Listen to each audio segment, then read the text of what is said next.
अभी भी तड़प रही हो, मर रही हो सालिस के पीछे।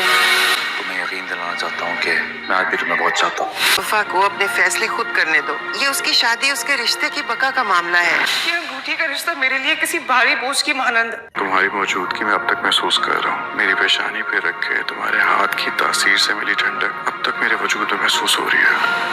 मर्द बदलने से किस्मत नहीं बदल जाती। हमारे नसीब नहीं मिल सके तो मैं फिर से अपने आप को दाव पे नहीं लगाऊंगी।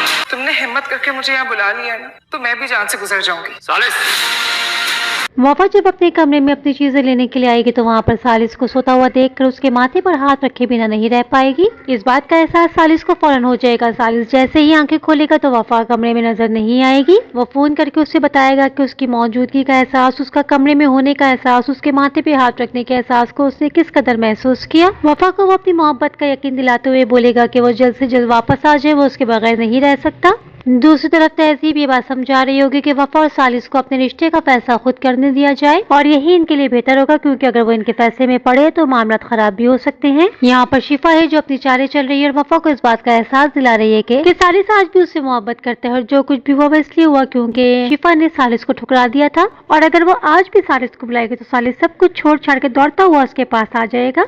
यहाँ पर शिफा एक और चाल चलेगी, उस चाल के आगे वो कामयाब भी हो जाएगी। यहाँ पर सालिस बाहर रुका हुआ होगा तो शिफा वहाँ पर पहुंच जाएगी और वहाँ पर जाके सालिस से कहेगी कि उसके बुलाने पर आ गई हो, और वहाँ पर वो एक और चाल चलते हुए वफा को बोलेगी कि, और दूसरी जानिब वो एक और चला के चलते हुए इसी बात का वफा को भी बता देगी कि मुझे सालिस ने मिलने के लिए बुलवाया है। वफा उस्मान सब जब वहाँ पर आएंगे तो देखेंगे कि वहाँ पर सालिस और शिफा एक बार फिर से मिल रहे हैं। फरजाद भी यहाँ पे वफा से अपनी मोहब्बत का इजहार कर रहा होगा, मगर अब वफा को उसकी मोहब्बत पे जरा भी एतबार नहीं है। वो एक मर्द से धोखा खा चुकी है, वो बार बार धोखा नहीं खाना चाहती। शिफा अपने आप को तो बर्बाद कर ही रही है, मगर साथ साथ वो वफा का भी घर बर्बाद करना चाहती है ताकि सालिस की मोहब्बत अगर उसको ना मिल सकी तो वफा को भी ना मिले, और सालिस जिसने वफा की खातिर उसको छोड़ा है वो भी वफा की मोहब्बत पाने के लिए तरस जाए। नाज़रीन, आपको क्या लगता है, क्या शिफा की चाल कामयाब हो पाएगी? क्या वफा और सालिस एक बार फिर से कभी एक हो पाएंगे कि नहीं, या अलग हो जाएंगे? अपनी राय का इज़हार कमेंट बॉक्स में लाजमी कीजिएगा। वीडियो पसंद आई हो तो लाइक कर दिया करें। मजीद इस तरह के ड्रामा रिव्यूज के लिए मेरे चैनल को सब्सक्राइब करना बिल्कुल नहीं भूलिएगा।